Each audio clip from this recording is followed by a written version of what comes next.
हम जी से जानेंगे कि धर्मांतरण का सच्चाई क्या है। और ये धर्मांतरण पर एक किताब भी लिखे हैं कि झारखंड में धर्मांतरण का सच क्या है। तो हम जी जाने कि जब ये किताब भी लिखे और अभी जो हालात है झारखंड में, लगातार बीजेपी वाले धर्मांतरण के लेकर के हमलावर भी हैं, तो इस पर ये क्या कहते हैं। दीदी जोहार। जोहार।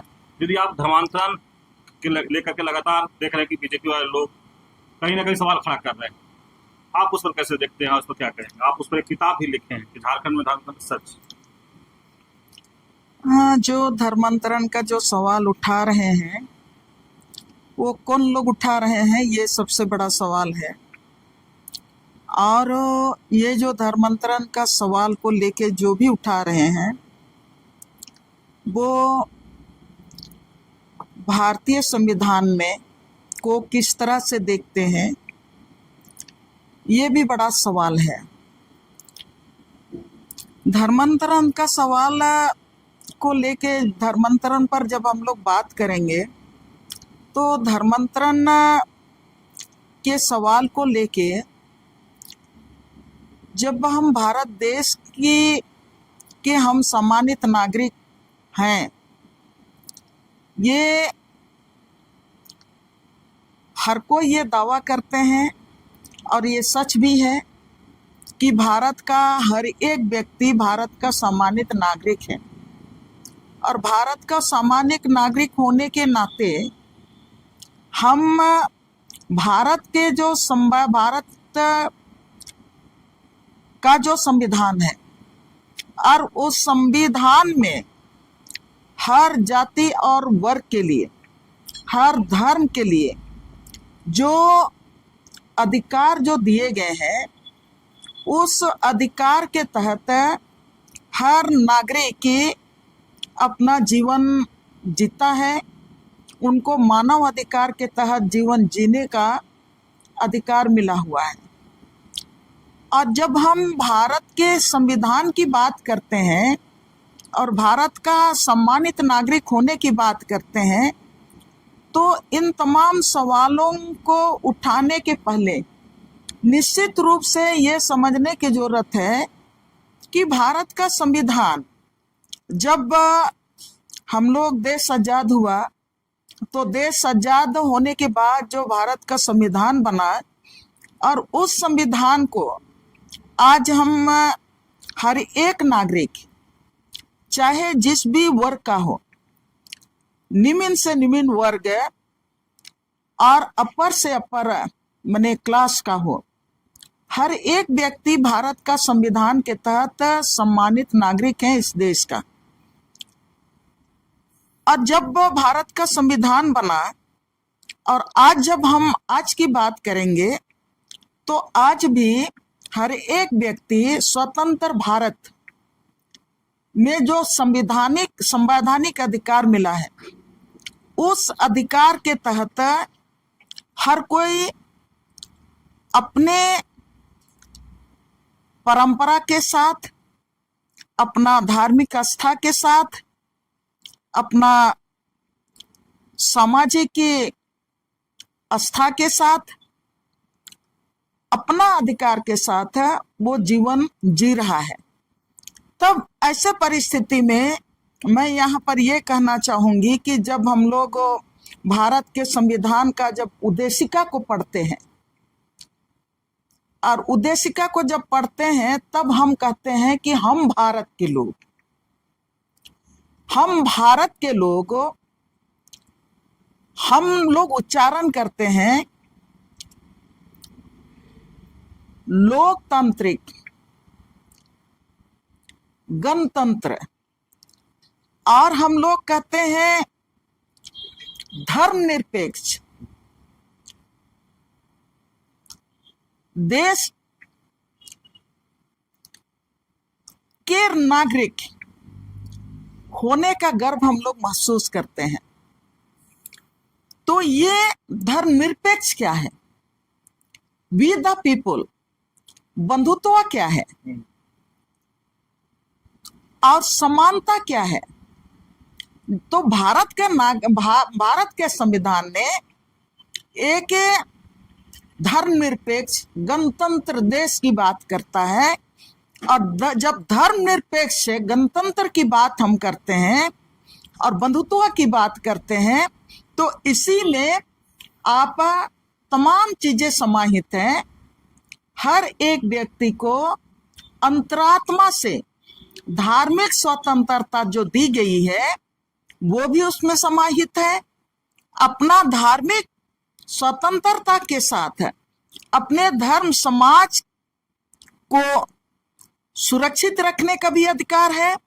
अपने धर्म समाज अंतरात्मा के साथ अपने धार्मिक संस्थाओं को बढ़ाने का भी उनको अधिकार है। जब हम धर्मनिरपेक्ष में हर जाति और धर्म को सम्मान देने की बात करते हैं, हर जाति हर धर्म को सम्मान देने की बात करते हैं, और ये धर्मनिरपेक्ष राज्य में देश में कोई एक विशेष धर्म को आप किसी को मनाने के लिए दबाव नहीं दे सकते हैं। कोई एक विशेष धर्म को हर कोई माने, इसके लिए आप दबाव नहीं दे सकते हैं। ये भारतीय संविधान के आप देखेंगे 25 से 28 में, 25 से 28 भारत के संविधान के जो अनुच्छेद है 25 में धार्मिक स्वतंत्रता की बात करती है, 26 में धार्मिक की अपना अंतरात्मा के साथ धार्मिक स्वतंत्रता के साथ अपने संस्थाओं का स्थापित करने की बात कही जाती है, अधिकार मिलता है। 27 में कहता है कि राज्य में या देश में कोई एक विशेष धर्म को मानने के लिए कोई भी व्यक्ति जबरदस्त आप उनको बाध्य नहीं कर सकते हैं। आप अनुच्छेद 28 में भी ये कहा गया है कि आप किसी भी व्यक्ति को जबरन शैक्षणिक संस्थाओं में भी कोई विशेष एक धार्मिक के आधार पर किसी कोई विशेष धर्म को मानने के लिए आप दबाव नहीं दे सकते हैं। तो भारत के संविधान के अनुच्छेद 25 और 28 में साफ कहा गया है। तब ऐसे परिस्थिति में ये जो माने धर्मांतरण के सवाल की बात हम करते हैं, तब धर्मांतरण का सवाल जो उठाते हैं, और आज की तारीख में धर्मांतरण का सवाल सबके लिए नहीं उठता है। सबसे बड़ा सोचनीय बात, सबके लिए हर धर्म में ये देश इतना महासमुंदर की तरह है, 140 करोड़ की आबादी है, और 140 करोड़ की आबादी में कन्याकुमारी के समुदाय के लोगों का अलग जाति है, अलग धर्म है उनका। आप चले आइए कन्याकुमारी से चले आइए, आप क्या बोलते हैं चेन्नई तरफ चले आइए, तो वहां के लोगों का अलग है, कल्चर अलग है, अलग भाषा है, धर्म भी उनका अलग है। अब उससे चेन्नई से आप और आगे चले आइए, आप हैदराबाद, आप ये इलाका में चले आइए, उनका धर्म अलग है, उनका बोली भाषा अलग है।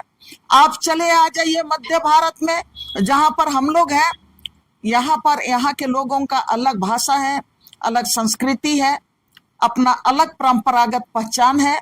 अब उसके बाद आप चले जाइए, आप आगे बढ़ते जाइए, आप दिल्ली की तरफ चले जाइए, वहां के लोगों का अलग भाषा है, अलग संस्कृति है।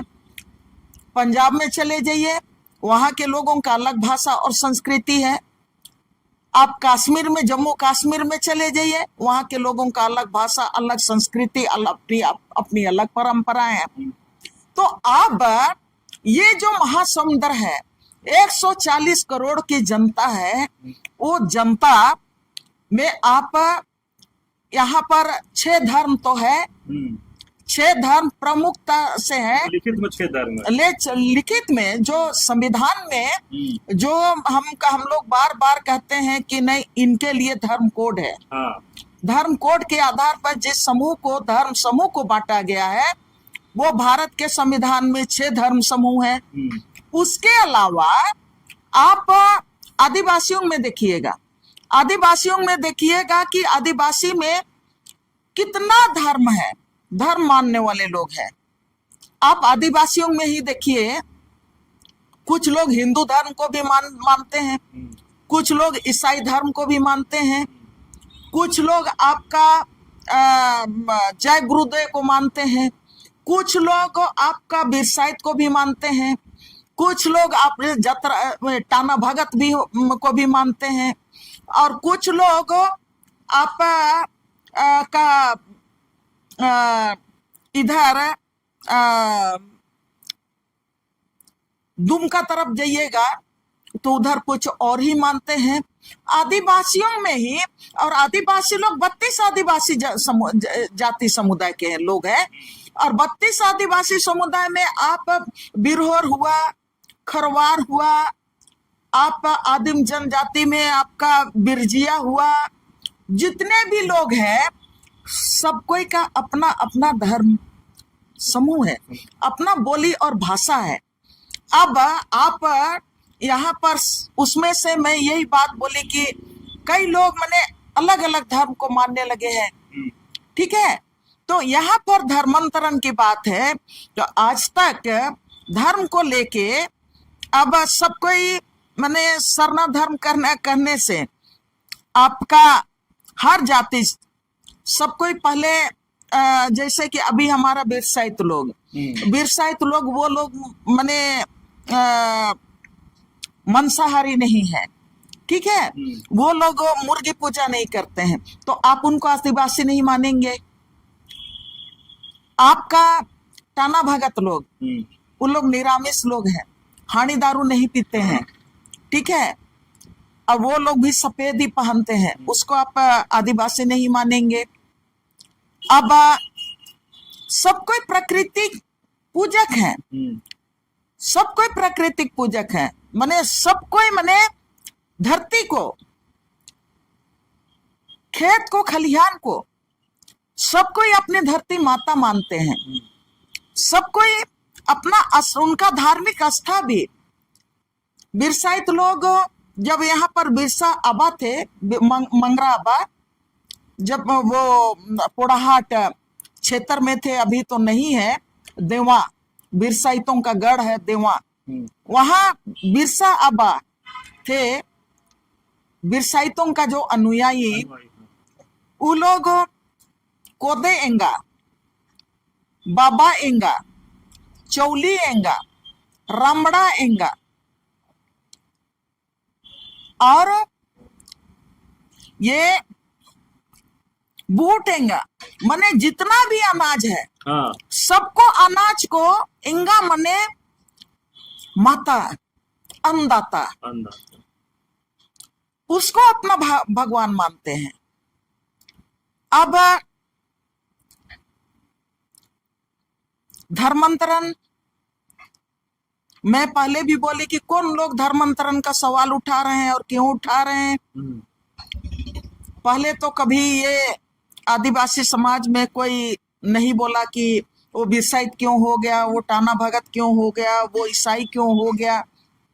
हो सकता था राजनीतिक मुद्दा उस समय भी था, लेकिन अभी जिस तरह से है उस तरह उस समय नहीं था।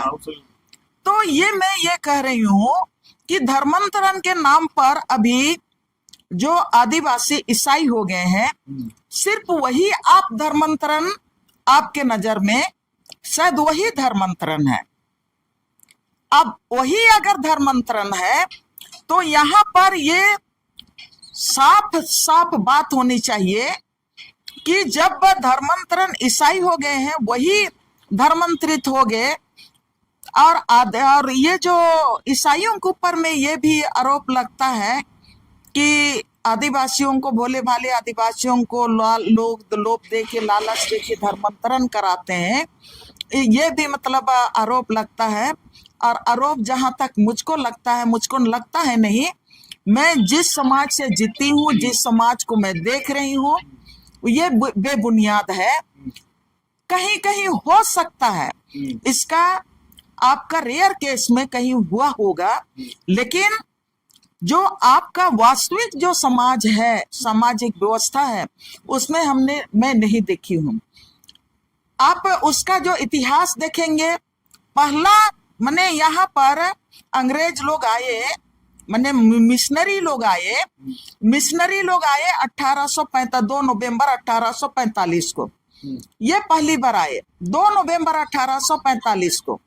और जब ये 2 नवंबर 1845 को आए तो उस समय ये मिशनरी आए जब उस समय अंग्रेजों के खिलाफ में यहाँ के आदिवासी लोगों का माने युद्ध चल रहा था। पूरा भारत देश अंग्रेजों के जो जंजीर में जो मतलब जकड़ा हुआ था, ये भारत देश से स्वतंत्रता का संग्राम में कूद चुका था और एक एक व्यक्ति अंग्रेजों के गुलामी के खिलाफ में वो जंग लड़ रहा था। उस समय ये 2 नवंबर 1845 को छोटानागपुर में पहली बार ईसाई मिशनरियों का आगमन हुआ। उसके बाद 1845 में जीएल चर्च के 4 मिशनरी पहले आए। और अभी यहाँ पर आप देखिएगा उनका जो ईसाई मिशनरियों का जो इतिहास आप देखिएगा, तो वो लोग यहाँ पर ये बेथेसदा स्कूल है। बेथेसदा स्कूल 2 दिसंबर 1855 का है। 2 दिसंबर 1855 का स्कूल है। तो ये तमाम चीजें सिद्ध करता है कि वो जो मिशनरी आए, निश्चित रूप से ईसाई मिशनरी आए, तो वो उस समय शायद धर्म तो नहीं कहा होगा कि ये ईसाई धर्म आओ, ये सरना धर्म है, ये हिंदू धर्म है, तुम लोग हम ईसाई में हैं तो तुम ईसाई धर्म आ जाओ। शायद ये तो उन लोगों ने नहीं कहा होगा। अगर ऐसा कहा होता तो ये जो इनका जो इतिहास कहता है कि 5-6 साल तक 8 साल तक इन लोगों के यहाँ कोई माने यहाँ का आदिवासी लोग ईसाई नहीं हुए। सिर्फ ये लोग स्वास्थ्य पर काम करते थे और शिक्षण संस्थान को खोलने का काम किया, शिक्षण संस्थान को खोलने का काम किया, अस्पतालों को खोलने का काम किया। आदिवासी इलाकों में सुदूर आप जंगल में भी आज जाएंगे तो आज सब जगह आपका मिशनरी स्कूल आपको आज भी मिलेंगे, मिशनरी अस्पताल आज भी आपको मिलेंगे। और आज की तारीख में अब 1800 के दशक से लेके आज तक, देश का आजादी के बाद भी आज तक अगर स्वास्थ्य के क्षेत्र में काम किया है तो सबसे ज्यादा आपका मिशनरी संस्थाओं ने काम किया है। और शिक्षा के क्षेत्र में आज की तारीख में सबसे ज्यादा काम हुआ है, आपका हर तरह से काम हुआ है तो ईसाई मिशनरियों ने काम किया है। इससे मैंने देश और दुनिया इसको इनकार नहीं कर सकती है। तब बहुत मैं सोचती हूँ कि ये तो धर्मांतरण। तब अब एक बार खूब आ रहा था अखबार में कि देश में जितने भी प्रबुद्ध, चाहे वो भारतीय जनता पार्टी के शीर्ष लीडर जो लोग रहे हैं, वो भी ईसाई मिशनरी के स्कूल से पढ़ के निकले हैं। झारखंड में जितने भी भारतीय जनता पार्टी के लीडर बोलिए या तो आप दूसरे पार्टी के लीडर बोलिए, राजनीतिक लीडर, सारे लोग तो ईसाई मिशनरी के स्कूल से ही पढ़ के निकले हैं। तो बहुत ये सोचने की बात है कि लेकिन वो लोग तो अभी भी माने ईसाई नहीं हुए हैं, अभी भी उन लोगों को उनका तो धर्मांतरण नहीं हुआ। बताइए, वो लोग मिडिल स्कूल से हाई स्कूल से वहीं से ग्रेजुएशन किया, सब कुछ किया, लेकिन आज भी तो उनका धर्मांतरण नहीं हुआ। तो आज तब ऐसे परिस्थिति में जब ये शिक्षा के जगत में, स्वास्थ्य के जगत में आप काम कर रहे हैं तो बहुत तो सोचनीय की बात है। तभी मैंने ये किताब को मैंने स्टडी करने का कोशिश की कि कितना यहाँ पर जो मतलब 1845 के बाद पहला आपका जीएल चर्च स्थापित हुआ, उसके बाद आपका कैथोलिक चर्च स्थापित हुआ और उसी के लगते आपका सीएनआई भी स्थापित हुआ। उसके बाद अभी कई छोटी छोटी धर्म संस्थाएं स्थापित हुई। बावजूद 1845 के बाद कभी जब हम जनगणना की बात करेंगे तो झारखंड में जो जनगणना की बात करेंगे तो आपका 2011 में जहां पर आपका 3 करोड़ 45 लाख जहां पर यहाँ का आबादी था, उसमें आपका 86,45,000 आदिवासियों की आबादी थी। उसमें यह रिकॉर्ड कहता है, मैं नहीं कह रही हूँ, उसमें रिकॉर्ड कहता है कि सिर्फ और सिर्फ 14 लाख ये ईसाइयों का माने आंकड़ा है।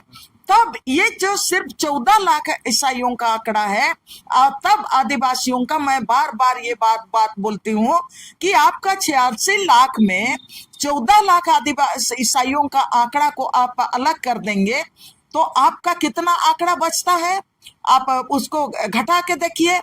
अब उसमें आप घटा के आप देखिएगा तो निश्चित रूप से जो आप ये जो आपको आंकड़ा मिलेगा, उन आंकड़ों में से आपका बड़ा जो हिस्सा है वो हिस्सा आपका 2011 के पहले जो 6 कोलन के अलावे और जो मतलब एक कोलन था जिसमें आदिवासी, अन्य कोलन जिसमें आदिवासी समाज अपना लिखता था, आदिवासी ओब्लिक जिसको सरना लिखने का होता था वो सरना लिखते थे, उनका जो संख्या है आपका 32 लाख है। उनका संख्या 32 लाख उस कोलन में लोगों ने अपने को दर्ज किया।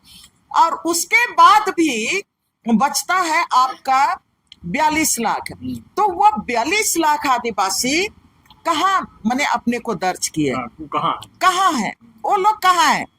ईसाइयों का तो आपका जो आप बार बार ये आरोप लगाते हैं, तो आपको जो सबसे ज्यादा तकलीफ है, अगर ईसाई हो गए हैं उस पे तो वो लोग तो 14 लाख है। अब तो बाकी जो 42 लाख कहाँ चले गए? ये जितने भी लोग आज चिंता करके सवाल उठा रहे हैं कि बहुत मने ये खतरनाक है, तो ये भी सवाल खतरनाक है कि बाकी आदिवासी कहाँ चले गए। ये भी खतरनाक है कि वो हमारे आदिवासियों का आंकड़ा कहाँ चला गया, ये भी खतरनाक है। तब मैं जो मतलब धर्मांतरण पर जो चिंतित हैं उनसे मैं आग्रह करना चाहती हूँ कि ये जो आपका चिंता है, उसी चिंता के तहत सारे लोग अभी नहीं, बहुत पहले से सरना धर्म कोड की मांग कर रहे हैं कि इनको भी जो सरना धर्मावलंबी है आदिवासी, उनको भी सरना कोड मिलना चाहिए, ताकि वहां पर वो अपनी जनसंख्या कि हम इतने हैं पूरे देश में, तो हम लोग जानते हैं कि 12 करोड़ की आबादी है। झारखंड में भी बड़ी संख्या में आबादी है।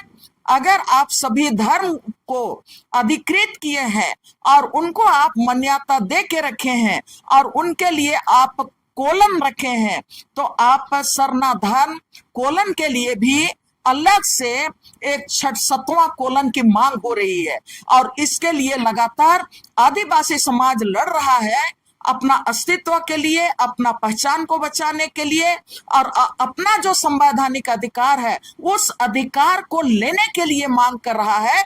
और मैं धन्यवाद देना चाहती हूँ तमाम आदिवासी समाज को कि जो भी सरना कोलन की मांग को लेके अभी लड़ रहे हैं, जो भी समर्थन कर रहे हैं, वो भी बधाई के पात्र हैं कि वो ईमानदारी से अपने समाज के लिए, वो हक और अधिकार के लिए लड़ रहे हैं। तो मैं ये कहना चाहूंगी कि ये जो धर्मांतरण को लेके आज कौन सवाल उठा रहा है, मैं तो ये कहना चाहूंगी कि आप उठा रहे हैं, अच्छी बात है, लेकिन आप उस पर क्यों चिंता नहीं कर रहे हैं? जो आदिवासी आप ईसाई हो रहे हैं उसमें केवल आपका चिंता दिखता है, लेकिन जो आदिवासी आप दूसरे धर्म में चले गए, जैसे हिंदू में चले गए। मैं यही सवाल इसीलिए बार बार बोल रही हूँ कि जो पिछला जनगणना में जो 42 लाख आदिवासियों का जनसंख्या कहीं नहीं दिखा, तो निश्चित रूप से वो कहीं ना कहीं हिंदू धर्म कोलन में वो लोग चले गए हैं। उसके लिए तो आप चिंता नहीं कर रहे हैं कि उनके लिए हम सरना धर्म कोड हम मंगाए, हम हर हालत से देंगे। और हम हेमंत सोरेन की सरकार को धन्यवाद देना चाहती हूं कि पिछला कैबिनेट में उन्होंने सरना धर्म कोलन कोड की मांग को लेके, आदिवासी कोलन ऑब्लिक सरना धर्म कोड की मांग को लेके कैबिनेट से पास करके उन्होंने केंद्र को भेजा है।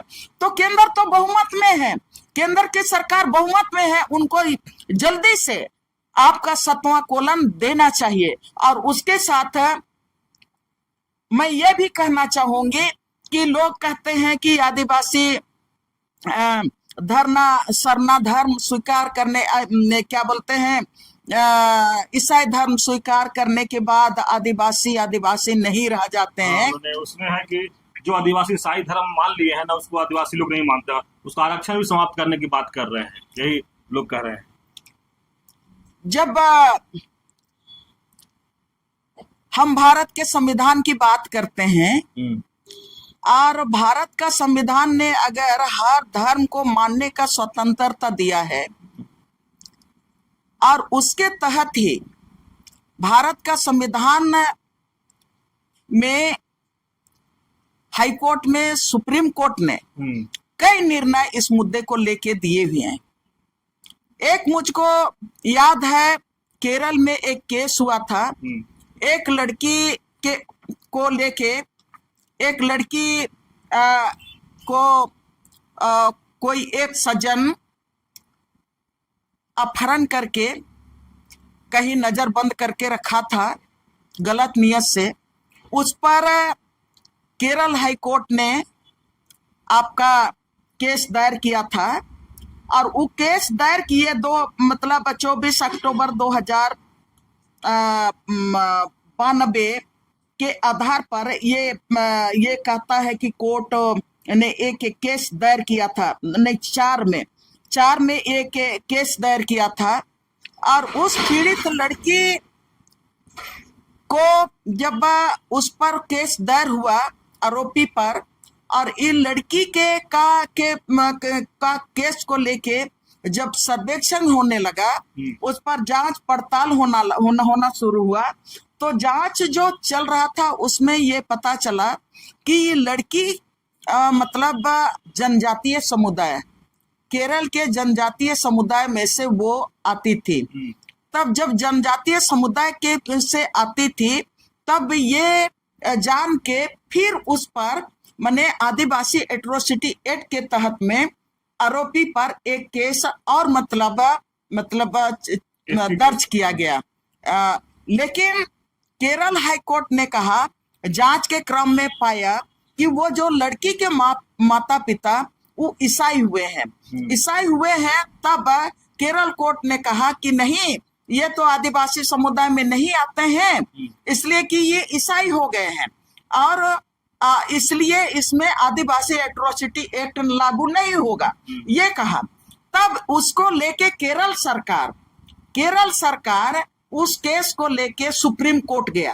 केरल सरकार सुप्रीम कोर्ट गया और सुप्रीम कोर्ट गया, तब सुप्रीम कोर्ट ने जो फैसला दिया, सुप्रीम कोर्ट ने इस केस में जो फैसला दिया, जिसका केस संख्या 429/204 AIR SW SCW 1064 ये अपील वाद दायर किया था। इस केस में सुप्रीम कोर्ट ने फैसला दिया कि मात्र धर्म परिवर्तन करने से किसी व्यक्ति जो अनुसूचित जनजाति के सदस्य हो, वो अनुसूचित जनजाति जो जात है, नस्ल है, उससे वो वंचित नहीं हो, उसका जात नहीं बदल सकता है। बोला कि धर्म बदलने से अनुसूचित जनजाति यानी आदिवासी का जात नहीं बदलता है, नस्ल नहीं बदलता है। ये सुप्रीम कोर्ट का फैसला है। और उसके साथ ही इसी के आधार पर ये झारखंड हाई कोर्ट में श्रीमती कपारा हंसदा एक जनहित याचिका दायर की थी। आपका यहाँ पर 2002 में उसका केस संख्या है WPPIL नंबर 6884/2002 हाईकोर्ट में, झारखंड हाईकोर्ट में दर्ज किया था। और इसमें यह जो कपारा हंसदा दायर की थी कि एक व्यक्ति अनुसूचित जनजाति माने आदिवासी समुदाय से अगर कोई व्यक्ति ईसाई धर्म को स्वीकार कर लेता है तब उनको मतलब आरक्षण का लाभ नहीं मिलना चाहिए। इसमें माननीय हाईकोर्ट, झारखंड हाईकोर्ट ने फैसला दिया है इसमें कि कोई भी व्यक्ति अगर सिर्फ धर्म परिवर्तन, ईसाई धर्मांतरित करता है, अनुसूचित जनजाति ST को मिलने वाले लाभ से वंचित नहीं रखा जा सकता है। यदि आदिवासी धर्म बदलते हैं तो भी उनकी परंपरा, भाषा, रीति रिवाज अक्षुण्ण रहती है। साथ ही ये CNT और SPT एक्ट के अंतर्गत भी आते हैं। और आदिवासी एक ट्राइब व नस्ल से संबंध रखते हैं, जो धर्म बदलने से नस्ल नहीं बदलता है। ये हाईकोर्ट का है। ये कपारा हंसदा ने जो जनहित याचिका दायर की थी उसका जजमेंट है। लेकिन दीदी एक और बात है कि धर्मांतरण के आड़ में लोग क्या करना चाहते हैं, या भी जो धर्मांतरण के बयान देते हैं उसके आड़ में क्या करना चाहते हैं? धर्मांतरण के आड़ में मैंने बहुत पहले ही मैंने इस किताब में मैं कोयलकारो आंदोलन, नेतरहाट फील्ड फायरिंग रेंज का आंदोलन और इसके साथ पचवाड़ा का आंदोलन, इसके साथ ही पुटका में जिंदल कंपनी के खिलाफ जो आंदोलन था, विस्थापन के खिलाफ आंदोलन, और मित्तल कंपनी के खिलाफ जो विस्थापन का आंदोलन चला, और उसके साथ ही भूषण कंपनी के खिलाफ में जो आंदोलन चला, 5-6 आंदोलन का पूरा मैंने इसमें विस्तार डिटेल मैंने दे रखा है। और सब आंदोलन लोगों ने जीता। और इस आंदोलन को जीतने के पीछे सबसे बड़ा कारण रहा कि आदिवासी और मूलवासियों ने लड़ाई का उनका केंद्र बिंदु जल जंगल जमीन था। और ये जल जंगल जमीन उनका संघर्ष का जो केंद्र बिंदु था।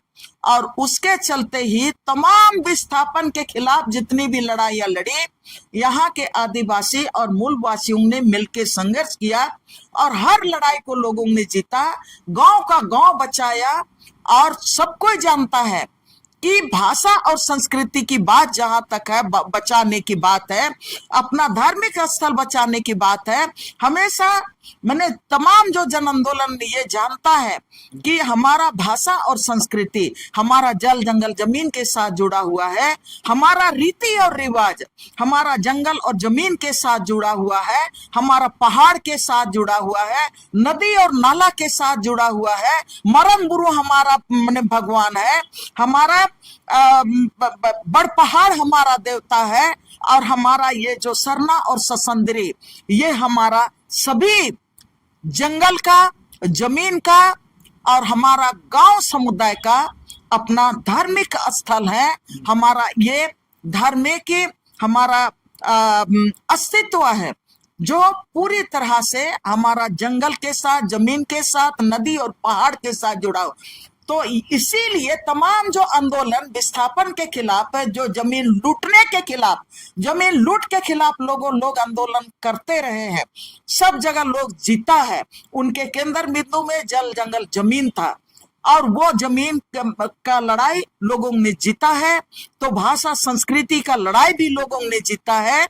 और उस सामूहिकता को, उस एकता को, उस ताकत को जो अपने जल जंगल जमीन को बचाने के लिए जो जज्बा है, उस जज्बा को और आदिवासी मूलवासी किसानों की एकता को तोड़ने के लिए ये धर्मांतरण का सवाल मैंने उभर के लोग सामने ला रहा है। और उसी के तहत लोग बोलता है कि धर्मांतरण धर्मांतरण धर्मांतरण ये बात बोलता है।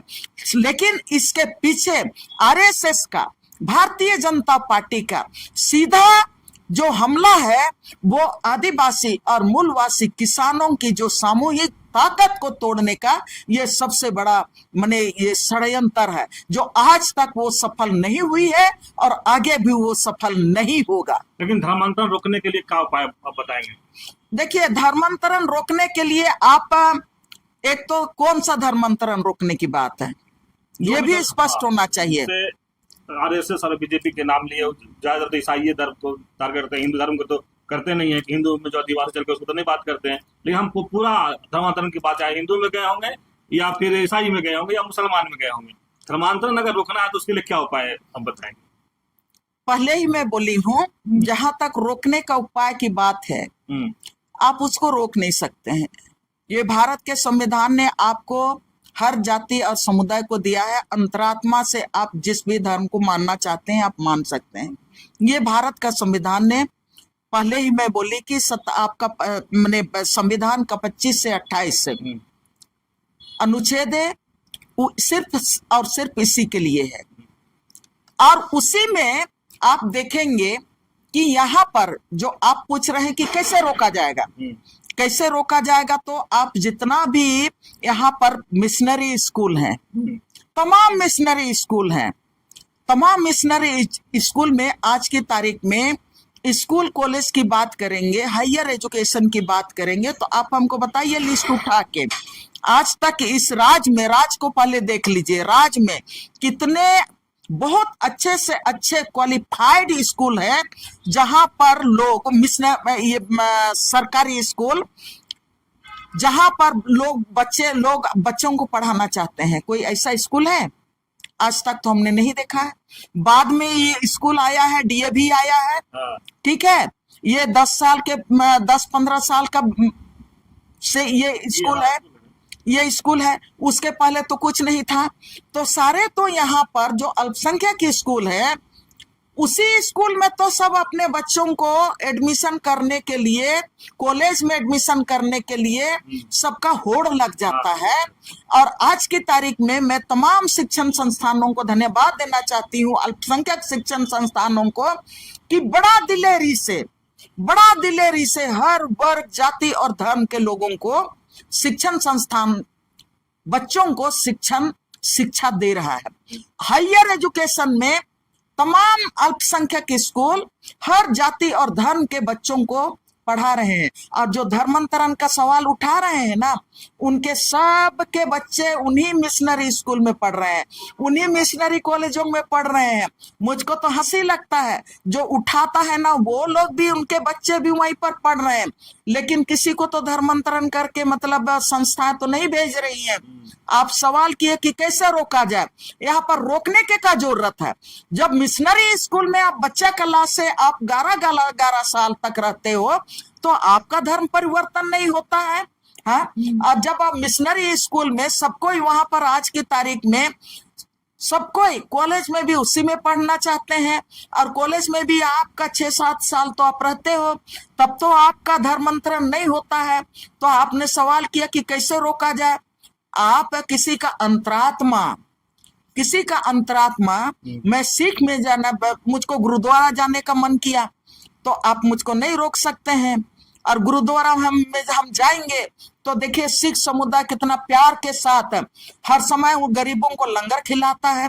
सिख समुदाय हमेशा वो अपना मतलब गुरु गोविंद का जन्मदिन में सबको को बुलाता है, सबके लिए दरवाजा खुला रहता है। वो जो कीर्तन भजन करते हैं वहां पर आपको नहीं बोलेगा कि आप यहाँ पर काहे बैठे हो।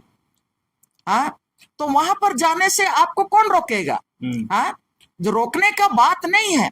और ये जो राजनीतिक रोकने की बात आप कर रहे हैं, तो राजनीतिक रोकने की बात कर रहे हैं तो ये संभव नहीं है। आप इसमें राजनीतिक सत्ता प्राप्त कर सकते हैं, और राजनीतिक सत्ता प्राप्त कर सकते हैं उसके लिए जो भी आप करना चाहते हैं आप कर लीजिए धार्मिक स्थल पर, लेकिन बाय हार्ट आप किसी को रोक नहीं सकते हैं। ये स्वतः चलने वाला है। अभी तो बहुत सारे समुदाय हैं, अब आप बोल रहे हैं रोकने की बात है। यहाँ पर आप देख लीजिए ना, यहाँ सब कोई बोलता है कि मैंने कुछ लोग बोलते हैं कि आदिवासी मैंने हिंदू है, हिंदू है ये बात बोलते हैं, लेकिन ये जो वर्ग इसमें जैसे ईसाई मिशनरियों में ईसाई मिशनरी लोगों को देखते हैं कि आप साउथ के हैं और कोई यहाँ झारखंड का है, तो आप उनमें समधो भी जोड़ा लेते हैं। ठीक है, जो अलग अलग जात रहता है फिर भी आप लोग मतलब माने एक रिश्ता, पारिवारिक रिश्ता जोड़ लेते हैं। लेकिन हिंदू धर्म में ब्राह्मण और क्षत्रिय, शूद्र के बीच में, दलित के बीच में, दोनों तो हिंदू हैं। हाँ। दोनों हिंदू हैं। ऐसा कभी पारिवारिक रिश्ता बना है क्या? क्षत्रिय लोग कोई माने क्या बोलते हैं, शूद्र के यहाँ अपनी बेटी ब्याही देती हैं क्या? हाँ, नहीं देते हैं ना। जब आप नहीं देते हैं, आप लोग बोलते हैं कि माने बहुत सारे लोग बोलते हैं कि नहीं माने आदिवासी लोग हिंदू हैं, तो कोई ब्राह्मण तो अपनी बेटी को हिंदू परिवार में आज तक कोई हमारा बेटा लोग माने इतना प्रतिभाशाली है, हमारा बेटा लोग, आदिवासी बेटा लोग, कोई चीज में कमी नहीं है, इंजीनियर भी है, डॉक्टर भी है, पायलट भी है, सब कुछ है। लेकिन आज तक कोई ब्राह्मण अपनी बेटी को आदिवासी समाज में शादी दिया है? नहीं ना दिया है। जब सबकी अपनी अपनी परंपरा है, अपनी मान्यता है, आप अपने घेरे में रहना चाहते हो, तो आप बोल रहे हैं कि रोकने का, आप तो रोक रहे हो, आप तो रोक रहे हो, और हम तो किसी को रोक नहीं रहे हैं। हम तो अपना पूरा आदिवासी लोग, हाँ कि हमारा सबका सहियारी रिश्ता, सबके साथ हम लोग सहियारी लगा लेते हैं। लेकिन आप तो माने अपने ही जात के भीतर में आप कई जात, कई लेयर आपके जात में है। हाँ। और फिर आप हमको रोकने की बात करते हो, हमको कैसे रोकोगे? ये बड़ा सवाल है।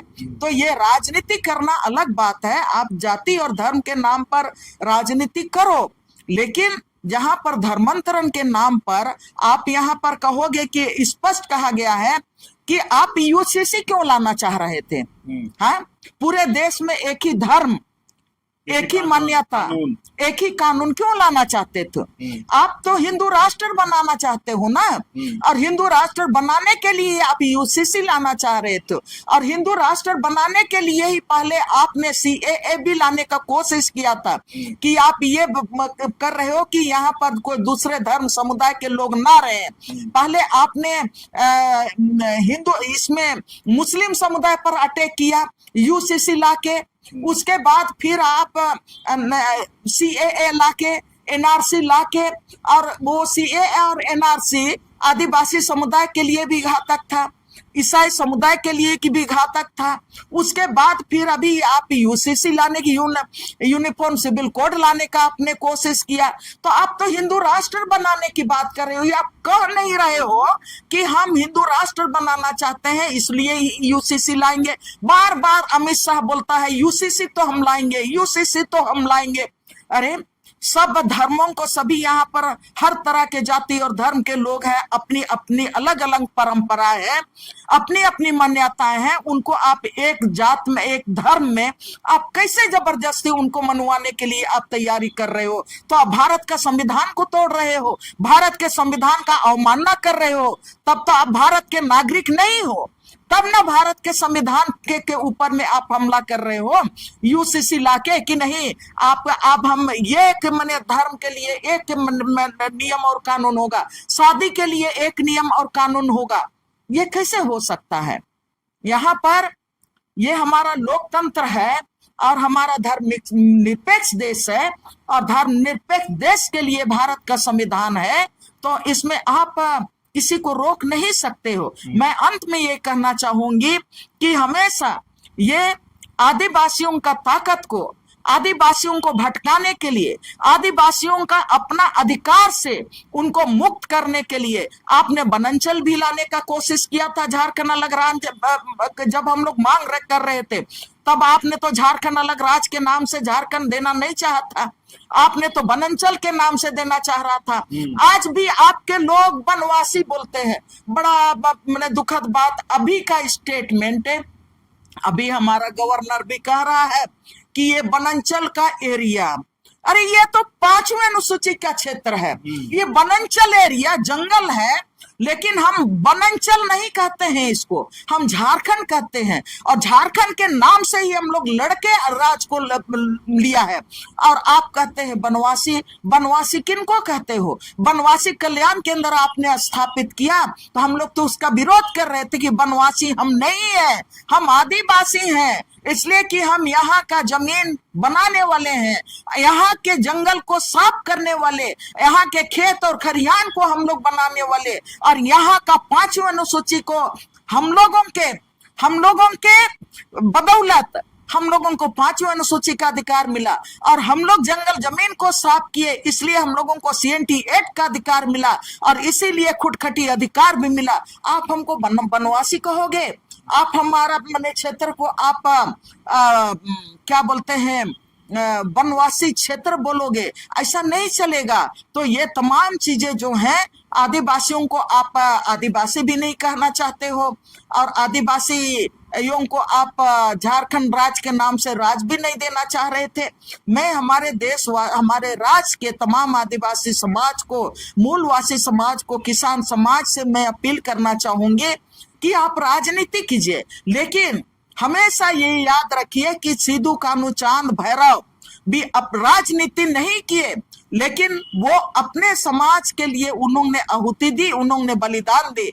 आज आप राजनीति करो, लेकिन अपने राज्य के लिए, अपने आदिवासी समाज के लिए, अपने ये जल जंगल जमीन के लिए, और अपना अस्तित्व और पहचान के लिए। अपना अस्तित्व और पहचान खो के हम आदिवासी नहीं रह सकते हैं। और सबसे बड़ी बात कि हम लोग बार बार बोलते हैं कि आदिवासियों का भाषा और संस्कृति, सरकार बोलती है कि तुम विस्थापित हो जाओगे तो तुमको हम नौकरी देंगे, तुमको मुआवजा देंगे। हम आदिवासी बार बार बोलते हैं कि आदिवासियों का भाषा और संस्कृति को किसी मुआवजा से अब भर नहीं सकते हैं। हमारा भाषा का कोई मुआवजा नहीं हो सकता है।